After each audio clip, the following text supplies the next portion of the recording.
Hi hello, ലല്ലൂമസ് വേൾഡിലേക്ക് വീണ്ടും സ്വാഗതം.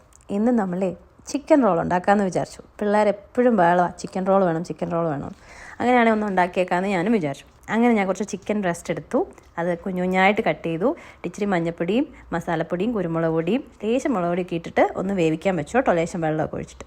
എന്നിട്ട് എന്ത് ചെയ്തു, നമ്മൾ കുറച്ച് സവാള, പച്ചമുളക് എല്ലാം കൂടെ ഒന്ന് ജസ്റ്റ് ക്രഷ് ചെയ്ത് ഫുഡ് പ്രോസസ്സറിലൊന്ന് ഇത് ചെയ്തെടുത്തു. അതുപോലെ തന്നെ ഇഞ്ചിയും വെളുത്തുള്ളിയും ഒന്ന് ചതച്ചെടുത്തു. എന്നിട്ട് അത് എല്ലാം കൂടെ ഇട്ട് വാട്ടി മുളക് പൊടിയും മഞ്ഞപ്പൊടിയും മസാലപ്പൊടിയും കുരുമുളക് പൊടിയൊക്കെ ഇട്ടൊന്ന് നന്നായിട്ട് വാട്ടി ലേശം വെള്ളം ഒഴിച്ച് നന്നായിട്ടൊന്ന് വെന്തോട്ടെ. അവന്മാർക്ക് ഈ ഉള്ളി ഒന്നും കടിക്കുന്ന വലിയ താല്പര്യമില്ല. അപ്പോൾ അത് നന്നായിട്ട് വെള്ളം ഒഴിച്ച് മൂടി വെച്ച് വേവിച്ചു. അപ്പോൾ നമ്മുടെ ചിക്കൻ ഒന്ന് ജസ്റ്റ് ക്രഷ് ചെയ്തെടുത്തു. എന്നിട്ട് പ്രോസസ്സ് ചെയ്തെടുത്തു. എന്നിട്ട് അത് ഇതിനകത്തേക്ക് ഇട്ട് നന്നായിട്ട് മിക്സ് ചെയ്ത് ഇച്ചിരി നാരങ്ങ നീരും കൂടെ പിഴിഞ്ഞ് മൂടി വെച്ചു കേട്ടോ. എന്നിട്ട് നന്നായിട്ടൊന്ന് മിക്സായി വരുന്നവരെ അവിടെ വെച്ചു.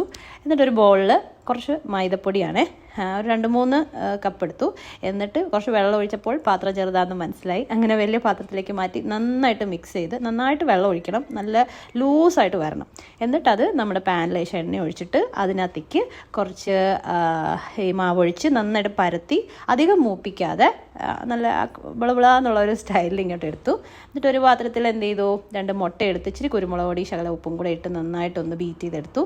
എന്നിട്ട് കുറച്ച് ഒരു പാത്രത്തിൽ ലേശം ബ്രെഡ് ക്രംസും എടുത്തു. എന്നിട്ട് നമ്മുടെ ഈ ദോശയ്ക്കകത്തേക്ക് കുറച്ച് നമ്മുടെ മസാല ഉണ്ടാക്കി വെച്ചത് നമ്മൾ അതിനകത്തേക്ക് ഇട്ടിട്ട് അതിനെ ഒന്ന് റോൾ ചെയ്തെടുത്തു കേട്ടോ. ഇങ്ങനെ ഇതിൽ കാണിക്കുന്ന പോലെ റോൾ ചെയ്തെടുത്തു. എന്നിട്ടൊന്ന് മുട്ട മിക്സിൽ മുക്കി നമ്മുടെ ബ്രെഡ് ക്രംസിനകത്തും റോൾ ചെയ്ത് എടുത്ത് വെച്ചു കേട്ടോ.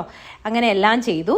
അങ്ങനെ എന്നിട്ട് ഞാൻ എന്ത് ചെയ്തു, അത് അന്ന് വൈകിട്ടാണ് ഉണ്ടാക്കിയ അത് ഞാൻ ഫ്രീസറിൽ വെച്ചു, സെറ്റ് ചെയ്തു. അപ്പോൾ ഒന്ന് ടൈറ്റ് ആവും. അത് കഴിഞ്ഞ് പിറ്റേന്നാണ് ഞാൻ വറുത്തത്. അങ്ങനെ ഇച്ചിരി എണ്ണ ഒഴിച്ച് അതിനകത്തിട്ട് നന്നായിട്ട് തിരിച്ചും മറിച്ചൊക്കെ ഇട്ട് നന്നായിട്ട് മുരിച്ചെടുത്തു കേട്ടോ. എന്താ പറയുക, നല്ല ടേസ്റ്റായിരുന്നു. അപ്പോൾ എൻ്റെ മോൻ പറയുക, അയ്യോ ഇതിലാണോ നമ്മൾ എന്നും പോയി കടയിൽ നിന്ന് വാങ്ങിച്ച, അമ്മയ്ക്ക് ഉണ്ടാക്കിയാൽ പോരേന്ന്. പക്ഷേ എനിക്ക് മടിയാന്നുള്ള കാര്യം അവനറിയില്ല. ഞാൻ പറഞ്ഞു ഇനി ഇടയ്ക്കിടയ്ക്ക് ഉണ്ടാക്കി തരാം കേട്ടോ എന്ന് പറഞ്ഞ് അവന്മാരെ സമാധാനിപ്പിച്ചു. എന്താണെങ്കിലും സൂപ്പറായിരുന്നു കേട്ടോ. അപ്പോൾ എല്ലാവരും ട്രൈ ചെയ്യണേ. എന്തായാലും പിള്ളേർക്കൊക്കെ ഒത്തിരി ഇഷ്ടപ്പെടും.